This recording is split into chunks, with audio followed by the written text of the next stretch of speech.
I'm back again and still wearing my pajamas, but it's the day after yesterday. Today we're going to be reading Postanarchism in a Nutshell by Jason Adams. This was written in 2003.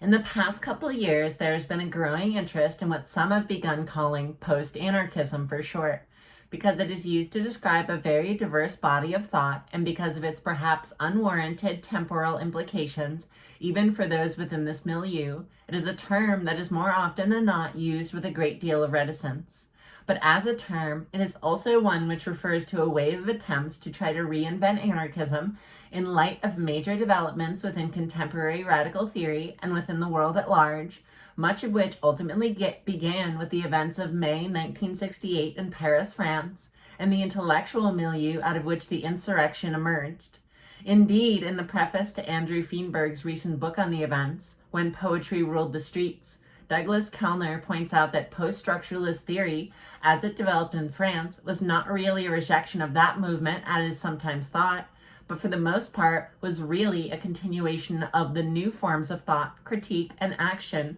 that had erupted in the streets at the time.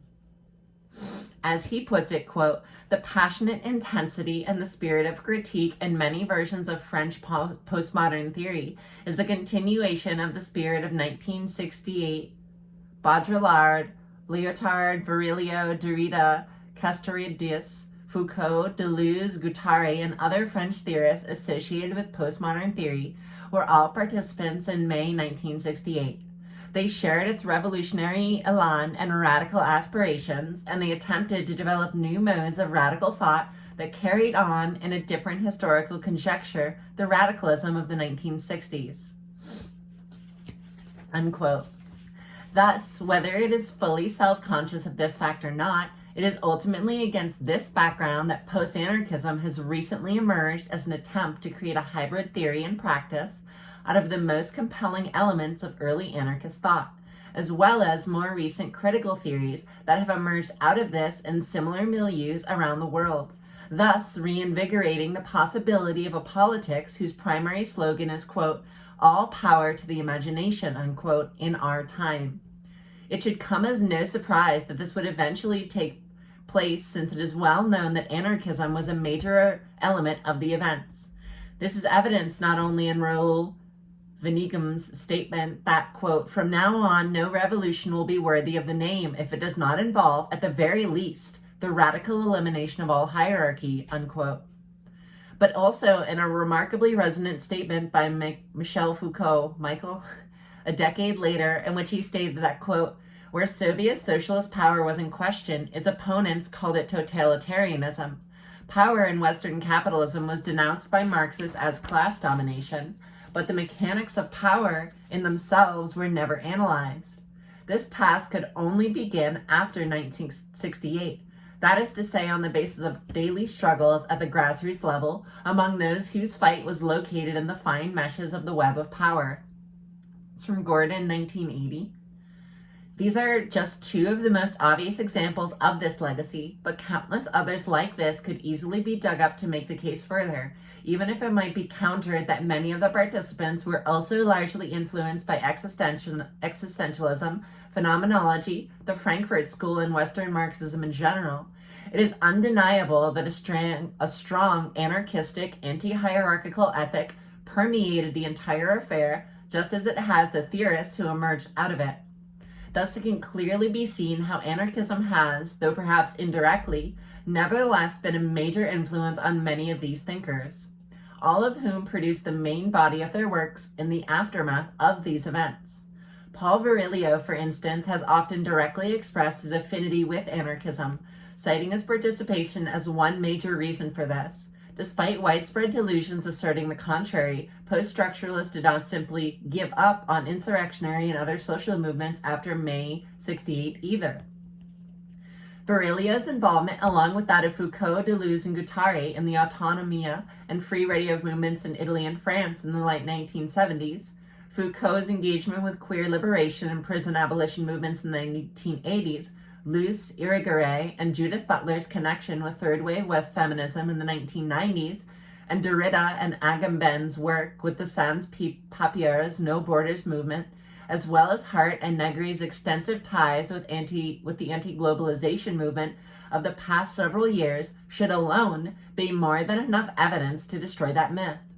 Further absurd critiques that are sometimes heard, which seek to take a rather unique example, such as a cyber-feminist Donna Haraway, to argue that post-structuralists are universally uncritical of technology, or a neo-nihilist like Jean Baudrillard to prove that they unwaveringly reject the possibility of resistance, are also quite ignorant, since the flip side of such untrue and totalizing statements is that a politics of resistance was a central element throughout the entire corpus of Foucault's work, just as the relentless critique of the art of technology in all its forms, ranging from military ordnance to television, has been crucial throughout Virilio's work. Indeed, far from the images some would give of it, post-structuralism emerged out of a much larger anti-authoritarian milieu, which began by taking what, up to that point, had existed as radical but still abstract theories and put them into practice in the streets of Paris. For all its limitations over the years, because its origins are to be found here, it nevertheless contains many strong anarchistic elements that are not found elsewhere. Therefore, it would seem obvious that amongst these thinkers there would likely be a great deal of radical theory that would be of use to anarchists today who wish to keep their theory relevant to the contours of a structure of domination that does not exist outside of space and time, but which is constantly in a state of flux and transformation. As mentioned, the term post-anarchism has emerged recently as a term that could be used to describe the phenomena whereby this radically anti-authoritarian post-structuralist theory has developed and mutated and split off into dozens of hybrid critical theories over the past 3 decades, finally coming back to inform and extend the theory and practice of one of its primary roots. Anarchism seems to perpetually forget the lessons of recent events that have shaped the lived present we inhabit daily, all to the unhappy ends of a fetishization of, on the one hand, the proud tradition of the past, and on the other, the glorious promise of the future. As we have seen in the example of the anarchistic events of May '68, it is not simply post-structuralism that is informing anarchism today, but in fact, the reverse is and has certainly been the case as well, despite this having been largely ignored by almost everyone until recently. In order to understand what the emerging phenomena of post-anarchism is in the contemporary movement, first of all, one should consider what it is not. It is not an ism like any other. It is not another set of ideologies, doctrines, and beliefs that can be laid out positively as a bounded totality, to which one might conform and then agitate amongst the masses to get others to rally around and conform to as well,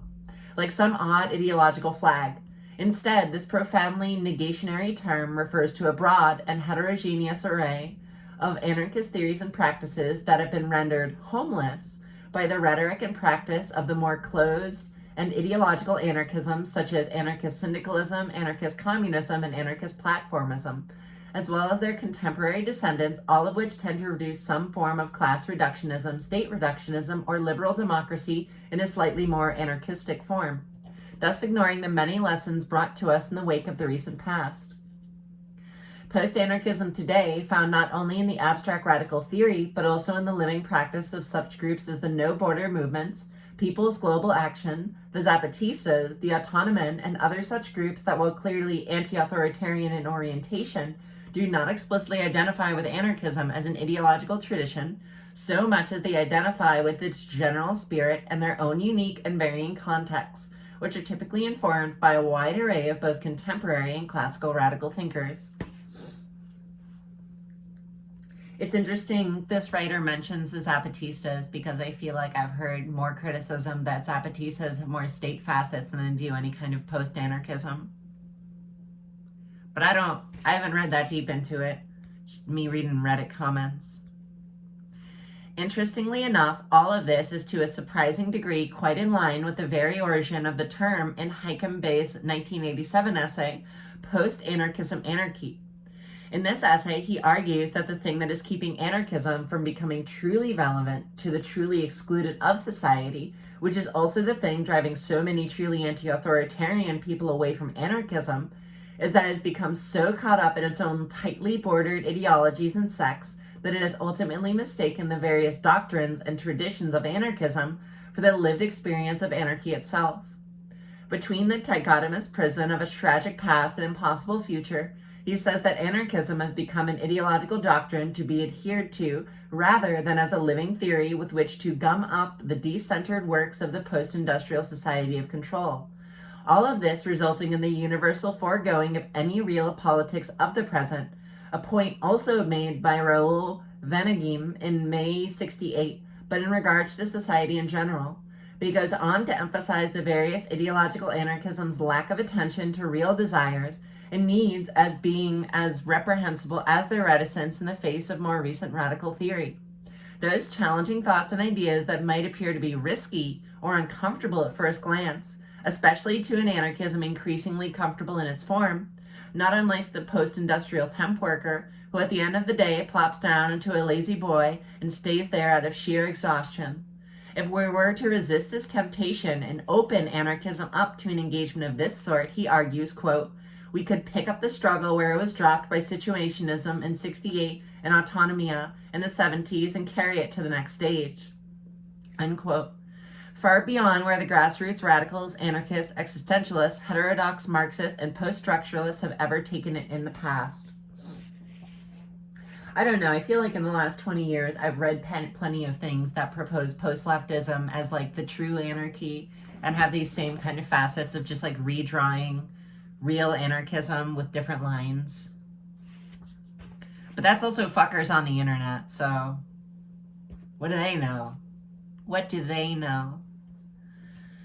But for Bay, a post-anarchist politics would really only become possible if anarchists could somehow find the will to abandon a whole host of leftover fetishisms, which have kept anarchism its own private little network of self-imposed ideological ghettos, including all types of ideological purity, conceptions of power as simply blatant and overt, fetishisms of labor and work, biases against cultural forms of resistance, secular cults of scientism, anti-erotic dogmas which keep sexualities of all forms in the closet, glorifications of formal organization to the detriment of spontaneous action, and territorialist traditions that link space and politics, thus ignoring the possibility of nomadic praxis.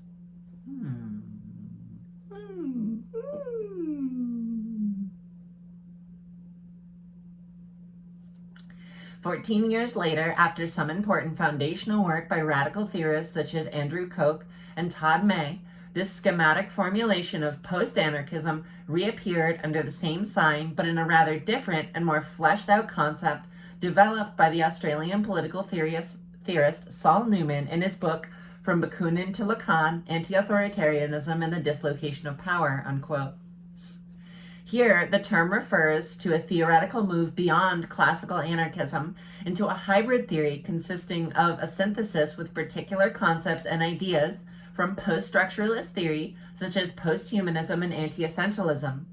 Newman explains that, quote, by using the post-structuralist critique, one can theorize the possibility of political resistance without essentialist guarantees, a politics of post-anarchism, by incorporating the moral principles of anarchism with the post-structuralist critique of essentialism.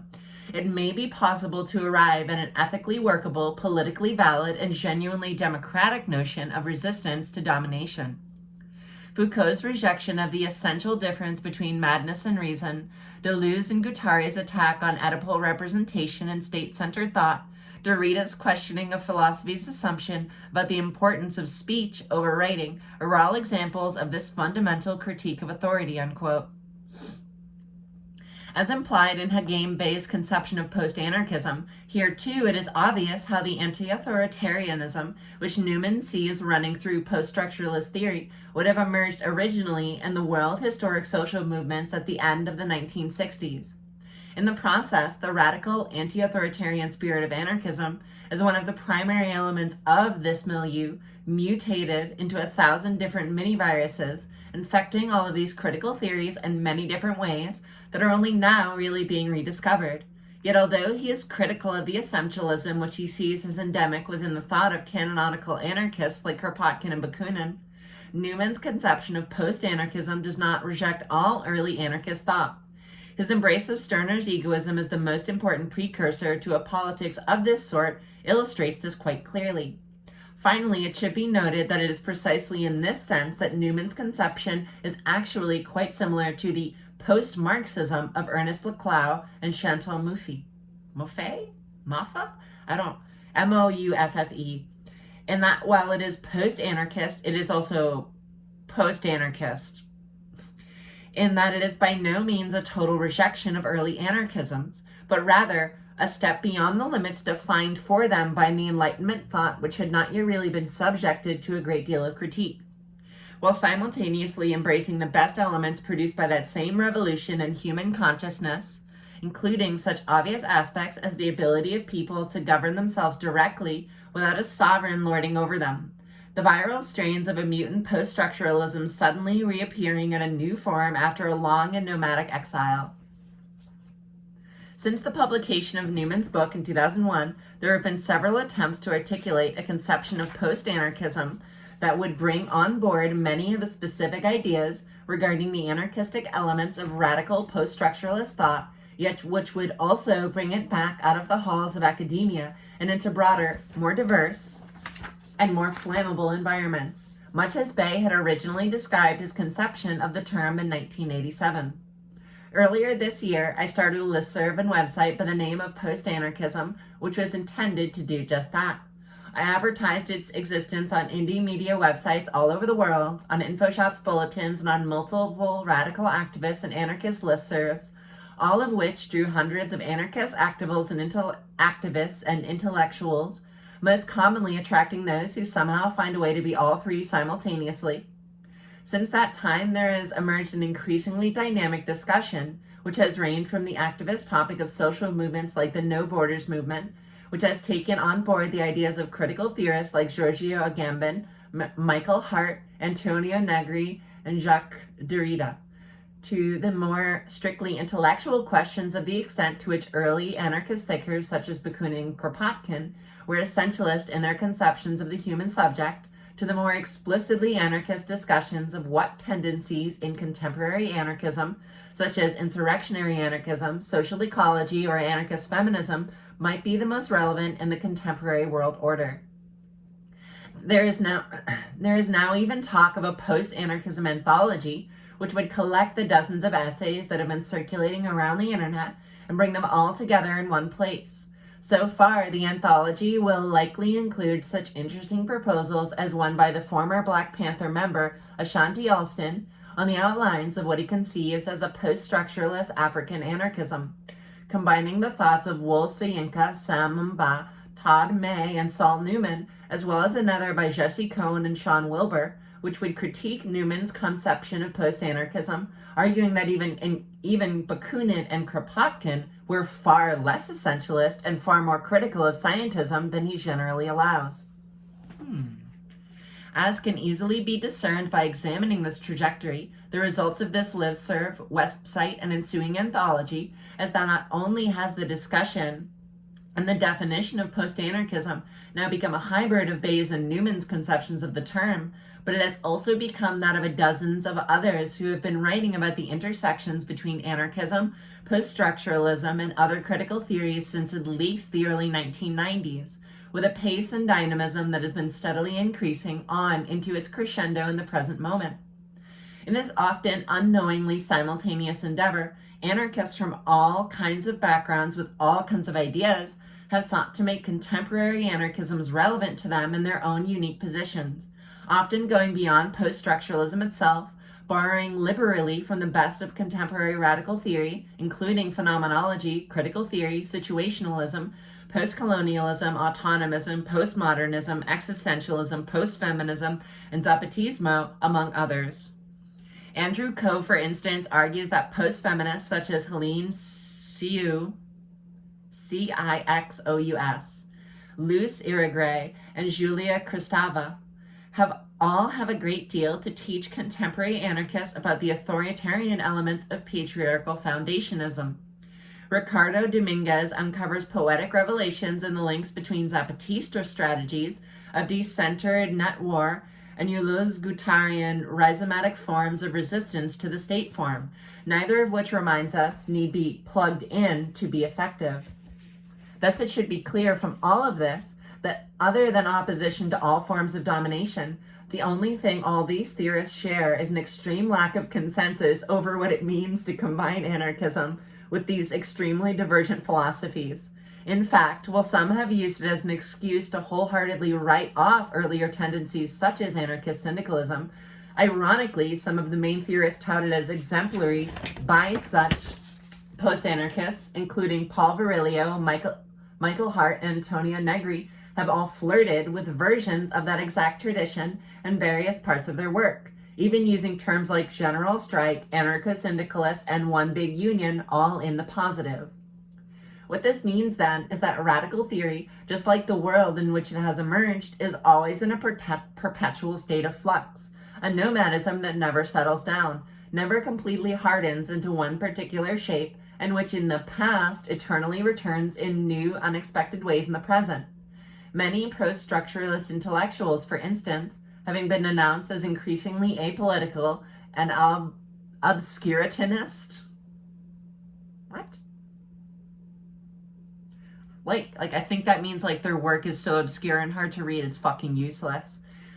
Have paid heed to these calls by using much clearer language and actively trying to engage their theories with the practice of actually existing social movements. This recent tendency exemplified most clearly in certain works of Paul Virilio, Giorgio Agamben, Jacques Derrida, Michael Hart, and Antonio Negri can thus be seen as a return to the roots of post-structuralism in the events of May 68, when intellectuals revolted against their role as the organizers of the cybernetic society and together with millions of workers, immigrants, women, and others, turned this world upside down, if only for a few brief, blissful moments. It is in this way that the appearance of post-anarchism in recent years can also be seen as an aspect of return of the recently forgotten past, at least partially as a result of the return of a world history social movement that has been challenging all forms of technocratic domination, carrying the struggle of May 68 and Italian autonomia, and the next stage as Bay had hoped. A phenomena perhaps best summed up, at least for the moment, by the proclamation, neither the normalization of classical anarchism nor the depoliticization of post-structuralism, unquote. To visit the Post-Anarchism Clearinghouse website or join the Post-Anarchism listserv, which now has several hundred members from all over the world engaging in discussions like this, please visit Post-Anarchism, link at spooncollective.org.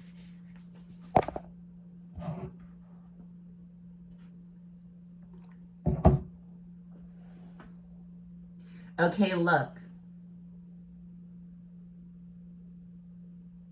You want to talk about obscure and hard to understand essays. I put that down as one because, it seems to demand a large amount of philosophical and historical background about things I don't have a background in.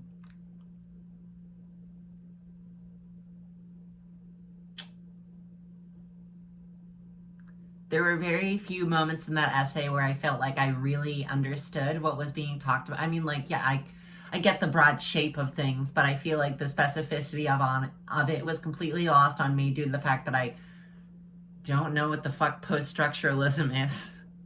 I don't feel like that described post-leftism in a nutshell, other than being like, it's really variable. There's critiques of earlier forms of anarchism, but also sometimes we like it, but sometimes we don't. There's no central agreement other than domination bad, which is like, motherfucker, all the anarchist schools already agreed on that. You aren't breaking new ground. There's nothing post in that. It's being like, all anarchists agree on is anarchy. It's like, okay, man, no fucking shit. Like, I would not recommend that essay. Unless you already have like a very strong background in like the names being mentioned and their works. I feel like the most helpful thing was like the one paragraph where it critiques these parts of the things, which was like fetishizing worker relationships,